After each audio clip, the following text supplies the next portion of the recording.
안녕하십니까. 이조TV 와이런입니다. 이번 시간에는 문재인 정권의 장관 인사에 대해서 말씀드리겠습니다. 나라 안의 분위기가 어수선합니다. 일본의 경제보복에 따른 정부의 대응, 그것이 적당한 카드가 없습니다. 국민들은 이미 문재인 정부를 신뢰하지 않기 시작했습니다. 오늘 5당 대표회담을 했습니다마는 별 뾰족한 수가 없었습니다. 나라가 이렇게 어수선하고 정부가 이렇게 나라 안의 분위기를 못 잡아갈 때는 인사 개편을 해야 합니다. 그동안에 국민들이 줄기차게 바꾸라고 했던 장관들을 이번 기회에 좀 대폭적으로 물갈이를 해야 합니다. 제일 먼저 외교부 장관 강경화 장관은 교체해야 합니다. 외교 무능이 극에 달했습니다. 대다수 국민들은 그분을 외교부 장관으로 별로 인정하고 있지 않습니다. 그래서 외교부의 공무원 정도로 생각을 하고 있습니다. 왜냐하면 뭐 되는 일이 없지 않습니까? 뭐 하는 일이 없지 않습니까? 가방 들고 외국 갔다 왔다 하는 것 외에는. 특히 지금 일본과의 외교 실패, 이것에 대한 전적 책임을 물어서 외교부 장관을 바꾸고 새로운 장관이 들어서서 한일 관계를 다시 맡아야 합니다.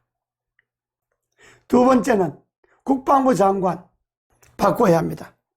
정경두 국방부 장관 무능의 극치입니다.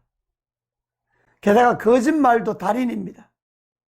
국방이라고 하는 것, 안보라고 하는 것, 거짓말로 해서 될 일이 아니지 않습니까? 북한의 목선부터 이함대 사령부 수습 거동 이상자의 침입부터 최근 줄줄이 군대 문제가 나라 안의 분위기마저 흐리고 있습니다. 이럴 때는 국방부 장관 바꿔야 합니다. 세 번째는 환경부 장관 바꿔야 합니다. 조명래 장관은 4대 강보 해체를 적극적으로 주장하고 밀어붙이고 있습니다.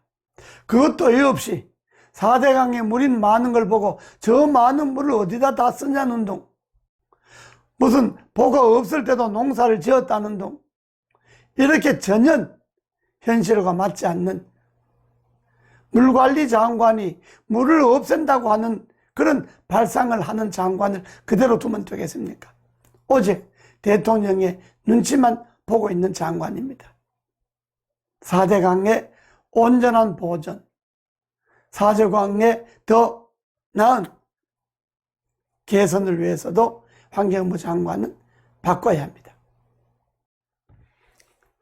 네 번째, 최근 정치 검찰들이 무리한 수사로 국민들로부터 사법부의 신뢰를 잃어버리게 한 법무부 장관 박상기 장관 바꿔야 합니다. 박상기 장관은 사법개혁에도 부적합합니다. 무엇을 개혁하는 것이 사법개혁인지도 모르고 있습니다.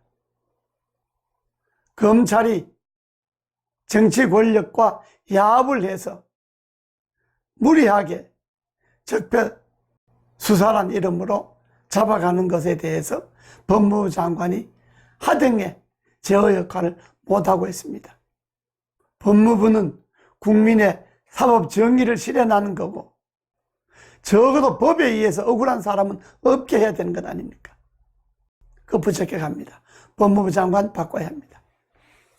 다음에 최근 교육제도 개편, 특히 직업계 고교 졸업생들 19살 청년들이 고등학교를 졸업하고 직장을 못 구하는 19 청년들이 5만 명이 넘는다고 합니다. 이 정권 들어서서부터 거의 실업계 특성화 고등학교라든지 마이스터 고등학교가 거의 초토화되고 있습니다. 돈 없고 공부하고 싶고 돈도 벌어가면서 가정도 유지하는데 도움을 주고 미래 청년의 꿈도 꾸고 그렇게 하기 위해서 특성화 고등학교가 마이스터 고등학교를 만들어 놓은 겁니다. 그것이 거의 지금 파탄 지경에 이르렀습니다. 이 정책 실패 하나만 해도 교육부 장관은 당장 그만둬야 합니다. 그리고 또 하나 있습니다. 문재인 정부 들어서서 탈원전으로 나라 안의 에너지 정책, 산업에 큰 변화를 가져온 이 탈원전 정책을 주관하는 성윤모 산업통상자원부 장관 바꿔야 합니다. 이제 문재인 정부도 한 2년이 되었습니다. 이제 하반기로, 정권 후반기로 들어섰습니다. 지금쯤 인적 쇄신을 통해서 장관들 교체를 통해서 이 혼란스러운 나라 안팎의 분위기를 바로잡고 정부가 좀 국민이 피부에 와닿는 정책으로 나라를 새롭게 발전시킬 수 있는 동력을 확보하기 위해서도 6명의 무능한 장관은 바꿔야 합니다. 감사합니다.